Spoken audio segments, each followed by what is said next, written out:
ਕੱਚੀ ਸੜਕ ਤੇ ਹਚਕੋਲੇ ਖਾਂਦੀ ਗੱਡੀ ਵਿੱਚ ਡਰਾਈਵਰ ਸੀਟ ਤੇ ਕਾਲੇ ਸ਼ੀਸ਼ਿਆਂ ਵਾਲੀ ਐਨਕ ਲਾਈ ਇੱਕ 40-45 ਸਾਲਾਂ ਦਾ ਸੂਟੜ ਬੂਟੜ ਬਾਊ ਬੈਠਾ ਸੀ। ਨਾਲ ਦੀ ਸੀਟ ਤੇ ਇੱਕ ਭਰਵੇਂ ਜਿਸਮ ਦੀ ਜ਼ਨਾਨੀ ਬੈਠੀ ਸੀ ਜਿਹਦੇ ਗੋਲਡਨ ਰੰਗ ਦੇ ਵਾਲ ਪੂਰੀ ਸੀਟ ਤੇ ਖਿਲਰੇ ਹੋਏ ਸਨ। ਕਾਲੇ ਰੰਗ ਦੀ ਕੁਰਤੀ ਅੰਦਰ ਜ਼ਨਾਨੀ ਦਾ ਚਿੱਟਾ ਰੰਗ ਦੂਰੋਂ ਇੰਜ ਲਿਸ਼ਕਾ ਮਾਰ ਰਿਹਾ ਸੀ ਜਿਵੇਂ ਤ੍ਰਿਖੀ ਧੁੱਪ ਅੰਦਰ ਗੜਵੀ ਪਈ ਹੋਵੇ। ਪਿਛਲੀ ਸੀਟ ਤੇ ਦੋ ਨਿਆਣੇ ਟਾਫੀਆਂ ਪਾਪੜ ਖਾਂਦੇ ਆਪਸ ਵਿੱਚ ਖੇਡ ਰਹੇ ਸਨ। ਗੱਡੀ 'ਚ ਜੰਪ ਲੱਗਦਾ ਤੇ ਡੈਸ਼ਬੋਰਡ ਤੇ ਪਿਆ ਸਜਰੇ ਫੁੱਲਾਂ ਦਾ ਗੁਲਦਸਤਾ ਕਦੀ ਸੱਜੇ ਤੇ ਕਦੀ ਖੱਬੇ ਸਰਕ ਜਾਂਦਾ।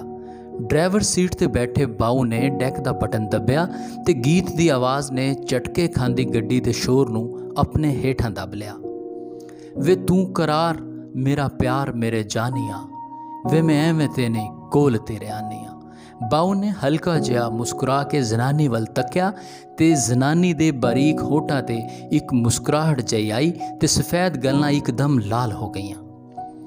ਸ਼ਹਿਰੋਂ ਨਿਕਲਿਆ ਕੋਈ ਅੱਧਾ ਘੰਟਾ ਹੋਇਆ ਹੋਣਾ। ਸਫ਼ਰ ਤੇ 15-20 ਮੀਲਾਂ ਦਾ ਸੀ, ਪਰ ਪਿੰਡ ਦਾ ਕੱਚਾ ਤੇ ਉੱਚਾ ਨੀਵਾਂ ਰਾਹ ਹੋਣ ਪਾਰੋਂ ਗੱਡੀ ਕੋਈ 40 ਕੁ ਮਿੰਟਾਂ 'ਚ ਇੱਕ ਨਿੱਕੀ ਜਿਹੀ ਬਸਤੀ 'ਚ ਦਾਖਲ ਹੋ ਗਈ। ਬਸਤੀ ਦੇ ਬਾਹਰ ਇੱਕ ਵੱਡਾ ਸਾਰਾ ਟੋਇਆ ਸੀ ਜਿਹਦੇ ਵਿੱਚ ਪਾਣੀ ਖਲੋਤਾ ਸੀ। ਆਲ ਦੁਆਲੇ ਮੱਝਾਂ ਕੁਝ ਪਾਣੀ ਪੀ ਰਹੀਆਂ ਸਨ ਤੇ ਕੁਝ ਟੋਬੇ ਦੇ ਵਿੱਚ ਨਹਾ ਰਹੀਆਂ ਸਨ। ਗੱਡੀ ਹੌਲੀ ਹੌਲੀ ਚਲਦੀ ਇੱਕ ਛੋਟੇ ਜਿਹੇ ਘਰ ਅੱਗੇ ਖਲੋ ਗਈ। ਕੁਝ ਨਿਆਣੇ ਘਰ ਦੇ ਬਾਹਰ ਖੇਡ ਰਹੇ ਸਨ। ਬਾਊ ਜੀ ਨੇ ਡੈਸ਼ਬੋਰਡ ਤੋਂ ਫੁੱਲਾਂ ਦਾ ਗੁਲਦਸਤਾ ਚੱਕਿਆ। ਅਗਲੀ ਸੀਟ ਤੇ ਬੈਠੀ ਜ਼ਨਾਨੀ ਤੇ ਗੱਡੀ 'ਚ ਬੈਠੇ ਜਵਾਕ ਵੀ ਛੇਤੀ ਦੇਣੇ ਥੱਲੇ ਉਤਰ ਆਏ। ਗਲੀ 'ਚ ਖੇਡਦੇ ਨਿਆਣੇ ਗੱਡੀ ਤੇ ਗੱਡੀ 'ਚੋਂ ਉਤਰਨ ਵਾਲੇ ਪ੍ਰਾਹੁਣਿਆਂ ਨੂੰ ਬੜੀ ਹੈਰਤ ਤੇ ਖੁਸ਼ੀ ਨਾਲ ਵੇਖ ਰਹੇ ਸਨ। ਬਾਊ ਨੇ ਕੱਚੇ ਘਰ ਨੂੰ ਲੱਗੇ ਹੋਏ ਟੁੱਟੇ ਜਿਹੇ ਦਰਵਾਜ਼ੇ ਨੂੰ ਹਲਕਾ ਜਿਹਾ ਧੱਕਾ ਦਿੱਤਾ ਤੇ ਅੰਦਰ ਵੜ ਗਿਆ। ਉਹਦੇ ਮਗਰ ਹੀ ਜ਼ਨਾਨੀ ਤੇ ਬੱਚੇ ਵੀ ਅੰਦਰ ਦਾਖਲ ਹੋ ਗਏ। ਘਰ 'ਚ ਦੋ ਨਿੱਕੇ ਨਿੱਕੇ ਕਮਰੇ ਸਨ। ਬਾਕੀ ਸਾਰਾ ਵਿਹੜਾ ਜਿਹਦੀ ਇੱਕ ਨੁੱਕੜ ਤੇ ਹੱਥ ਵਾਲਾ ਨਲਕਾ, ਨਿੱਕਾ ਜਿਹਾ ਖੁਰਾ ਤੇ ਇੱਕ ਗੁਸਲਖਾਨਾ ਸੀ। ਕੱਚੇ ਵਿਹੜੇ 'ਚ ਚੁੱਲ੍ਹੇ 'ਚ ਫੂਕਾ ਮਾਰਦੀ ਇੱਕ ਜ਼ਨਾਨੀ ਨੇ ਬੂਹੇ 'ਚ ਵੜਦੇ ਬਾਊ ਤੇ ਬੱਚਿਆਂ ਨੂੰ ਵੇਖਿਆ ਤੇ ਨੱਸ ਕੇ ਕਮਰੇ ਵੱਲ ਗਈ ਤੇ ਉੱਚੀ ਜਿਹੀ ਆਖਿਆ, ਜੀਲੇ ਦੇ ਅੱਬਾ ਬਾਹਰ ਆਓ, ਵੇਖੋ ਭਾ ਅਸਲਮ ਤੇ ਭਾਬੀ ਜੀ ਆਏ ਨੇ। ਕਮਰੇ 'ਚੋਂ ਇੱਕ ਪੱਕੀ ਉਮਰ ਦਾ ਜਵਾਨ ਛੇਤੀ ਜੀ ਬਾਹਰ ਆਇਆ ਤੇ ਬਾਊ ਦੇ ਗਲ ਲੱਗ ਕੇ ਕਹਿਣ ਲੱਗਾ, ਅਸਲਮ ਖੈਰ ਹੈ, ਬੜੇ ਹੀ ਚਿਰਾਂ ਬਾਅਦ ਆਇਆ ਹੈ। ਮਾਂ ਤੇਰਾ ਪੁੱਛ ਹਾਰ ਗਈ ਹੈ, ਕਿੱਥੇ ਰਹਿ ਗਿਆ ਸੀ? ਅਸਲਮ ਉਹਦੀ ਬੇਗਮ ਤੇ ਬੱਚੇ ਅੰਦਰ ਕਮਰੇ 'ਚ ਵੜ ਗਏ ਤੇ ਨਿੱਕੇ ਜਿਹੇ ਕਮਰੇ 'ਚ ਇੱਕ ਮੰਜੀ ਤੇ ਪੁਰਾਣੀ ਜਿਹੀ ਜੁੱਲੀ ਵਿਛੀ ਸੀ ਜਿਹਦੇ ਤੇ ਰੰਗ ਬਰੰਗੀਆਂ ਟਾਕੀਆਂ ਲੱਗੀਆਂ ਹੋਈਆਂ ਸਨ। ਉੱਤੇ ਇੱਕ ਬੁੱਢੀ ਜਿਹੀ ਮਾਂ ਪਈ ਹੋਈ ਸੀ। ਪੱਕੀ ਉਮਰ ਵਾਲੇ ਬੰਦੇ ਆਖਿਆ, ਮਾਂ ਵੇਖ ਤੇ ਸਹੀ, ਤੇਰਾ ਬਾਊ ਪੁੱਤਰ, ਤੇਰੀ ਨੂੰਹ ਤੇ ਤੇਰੇ ਪੋਤਰੇ ਸ਼ਹਿਰੋਂ ਆਏ ਨੇ। ਮਾਂ ਦੀਆਂ ਬੁੱਝੀਆਂ ਅੱਖਾਂ 'ਚ ਜਿਵੇਂ ਇੱਕਦਮ ਦੀਵੇ ਬਲ ਗਏ। ਕਮਜ਼ੋਰ ਮਾਂ ਜ਼ੋਰ ਲਾ ਕੇ ਮੰਜੇ ਤੇ ਬਹਿ ਗਈ ਤੇ ਖੁਸ਼ੀ ਨਾਲ ਆਪਣੇ ਬਾਊ ਪੁੱਤਰ ਨੂੰ ਸੀਨੇ ਨਾਲ ਲਾ ਲਿਆ। ਮਾਂ ਦੀਆਂ ਅੱਖਾਂ 'ਚੋਂ ਮੋਟੇ-ਮੋਟੇ ਅੱਥਰੂ ਡਿੱਗਣ ਲੱਗ ਪਏ ਤੇ ਕਹਿੰਦੀ, ਅਸਲਮ ਪੁੱਤਰ, ਕਿੱਥੇ ਰਹਿ ਜਾਣਾ ਹੈ? ਇਹ ਤੇ ਤੇਰਾ ਸ਼ਹਿਰ ਖਲੋਤਾ।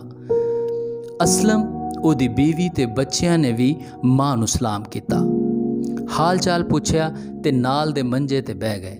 ਅਸਲਮ ਨੇ ਕਿਹਾ, ਮਾਂ ਬਹੁਤ ਸਾਰੇ ਕੰਮਕਾਰ ਨੇ, ਬਹੁਤ ਜ਼ਿੰਮੇਦਾਰੀਆਂ ਨੇ, ਘਰ, ਦਫ਼ਤਰ, ਬੱਚਿਆਂ ਦਾ ਸਕੂਲ, ਨਾਇਲਾ ਦੀ ਨੌਕਰੀ, ਬਸ ਕੀ ਕਰਾਂ, ਕੱਲਾ ਬੰਦਾ ਵਾਂ ਤੇ ਢੇਰ ਜ਼ਿੰਮੇਦਾਰੀਆਂ ਨੇ, ਟਾਈਮ ਹੀ ਨਹੀਂ ਮਿਲਦਾ। ਪਰ ਤੂੰ ਫਿਕਰ ਨਾ ਕਰ, ਛੇਤੀ ਹੀ ਤੈਨੂੰ ਸ਼ਹਿਰ ਲੈ ਜਾਵਾਂਗਾ। ਮਾਂ ਆਖਿਆ, ਪੁੱਤਰ ਪਿਛਲੇ ਕਈ ਸਾਲਾਂ ਤੋਂ ਤੂੰ ਇਹੋ ਆਖ ਰਿਹਾ ਹੈ, ਪਤਾ ਨਹੀਂ ਕਦੋਂ ਲੈ ਕੇ ਜਾਵੇਂਗਾ। ਖੰਘ ਮੇਰਾ ਬੁਰਾ ਹਾਲ ਹੋਇਆ ਪਿਆ ਹੈ, ਕੋਈ ਪਤਾ ਨਹੀਂ ਕਿਹੜਾ ਸਾਹ ਹੈ ਤੇ ਕਿਹੜਾ ਨਹੀਂ।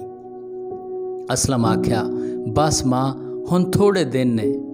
ਨਾਲੇ ਮਾਂ, ਅੱਜ ਪੂਰੀ ਦੁਨੀਆ ਵਿੱਚ ਮਾਵਾਂ ਦਾ ਆਲਮੀ ਤਿਉਹਾਰ ਮਨਾਇਆ ਜਾ ਰਿਹਾ ਹੈ। ਮੈਂ ਬੜੀ ਮੁਸ਼ਕਿਲ ਥੋੜ੍ਹਾ ਜਿਹਾ ਵਕਤ ਕੱਢ ਕੇ ਤੈਨੂੰ ਫੁੱਲ ਪੇਸ਼ ਕਰਨ ਆਇਆ ਵਾਂ, ਇਹ ਫੜ।